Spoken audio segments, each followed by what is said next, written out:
نو بس دا نه خوښې چې کله به موبایل ته کېناستو یو خبره مې کوله هغه خبره چې کم دی چار اوس دانه ما پرېښې ده خو د خلکو د زبان نه ده وتلې. سبا د دوبۍ مسافرو ته خاص کر ویما د سعودي عرب هم چې په هر ځای کې دي چې زموږ څومره پښتانه او مسلمانان وروڼه دي که دیالي مزدوري وي که نور څه بزنس وي چې مونږ یو بل ته لاس ورکړو نو دې نه بله ښه خبره نه وي. السلام علیکم ورحمت الله وبرکاتو. ګرانو کتونکو په دې ټایم کې ما سره رفیع الله ناست دی چې عرف دانا په ټیک ټاک باندې یو ښه پہچان دی. ټول خلک یې په دانې باندې پیژني. تخلص دی تخلص دی د دانا. لومبی خو زه دا تپوس کول غواړم چې دا دانه څنګه تا ته وایي؟ بسم الله الرحمن الرحیم. الله خو ته د قربان شمه د ټولو پښتنو نه د الله سوال وکړه چې دانه نو بس دانه خوښې چې کله به موبایل ته کېناستو یو خبره مې کوله هغه د الله دې سره د خاورو وبخښي حقاني خبره چې کم دی چار چا خپل عادت دي ما به مې دانې داسې چلې اوس دانه ما پرېښې ده خو د خلکو د زبان نه ده وتلې بس ما نومه مې اړوله دانه بیا صحیح نو په دې وجه باندې ستا نوم دانه شو. ښه دي. څومره وخت نه ټیک ټاک کېږي؟ تقریبا 4 کاله به کېږي.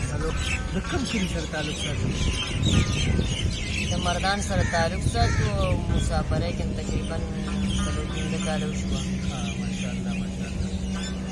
رفیع الله د خپل وطن ژوند درته مزه درکوي که نه دا ژوند ښه دی؟ را صدر صاحب هغه مشران یو ټپه کوي څوک پر رضا د ملک نه ځي او یا ډېر غریب شي یا د یار د غمه ځي. نو یاران دوستان خو نشو ساتلی غریبي ده او د دقه غریبۍ د وجې راغلي او پاخه نه راغلي مسافر یو انشاءالله واپس کړو وطن سره خو چې مینه نه وي نو ایمان به پکې نه وي. څه پیغام به ورکړي کتونکو؟ بس پیغام به دا ورکړو چې که یو سړی ډېر عمر هم شي 15 څلوېښت شي 68 دي شي ځي به اصل خبره دا ده چې 15 وخت پرې خدای له ادا کوي. د دې نه اړو غټه خبره شته نه. دا مزې چرچې د هر څه د هر چا نه پاتې دي. لږ سوچ کوي که ډېر وزن دی پکې. صحیح ډېر ښکلی پیغام دې ورکړو. اوس په دې ملګرو ته څه شعر ډالۍ کوي؟ قربان ولې نه ښه شعر ده چې سپین به سوي خو چې تور ترېنه جدا شي سپین به سوي خو چې تور ترېنه جدا شي په دې تورو خو د سپینو خوند پیدا شي زور د تورو راته هله را معلوم شي په رانجو چې تورې سترګې د اشنا شي د ځوانۍ سینګار یو په دوه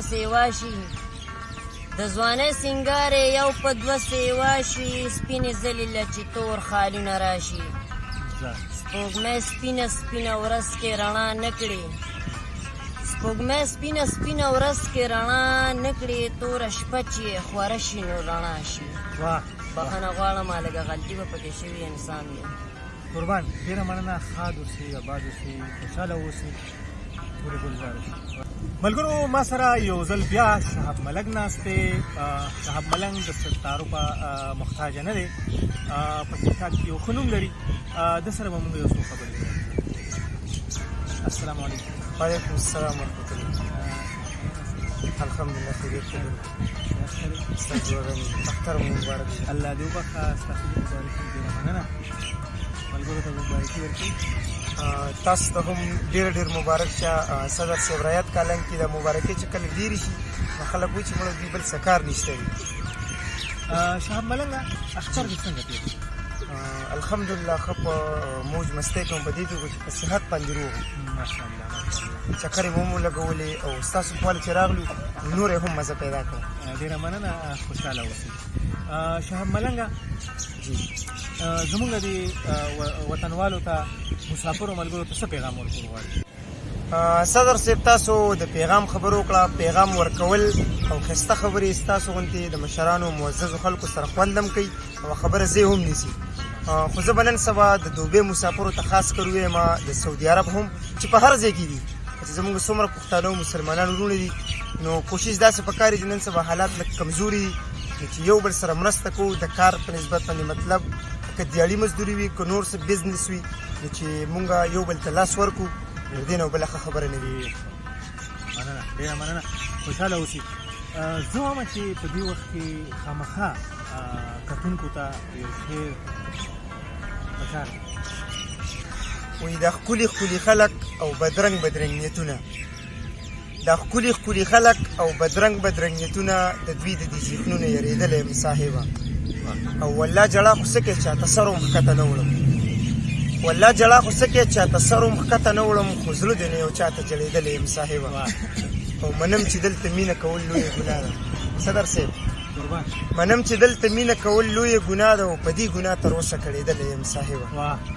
او شهاب ملنګ چې ورته وویل ته زما شری وویل دا نه کېږي ته تورې او زه ښکلی یم صاحبه، دا نه کېږي ته تورې او زه ښکلی یم صاحبه. ډېره مننه شهاب ملنګ صاحب چې تاسو موږ ته ټایم راکړو. ښاد اوسئ، اباد اوسئ، خوشحاله اوسئ.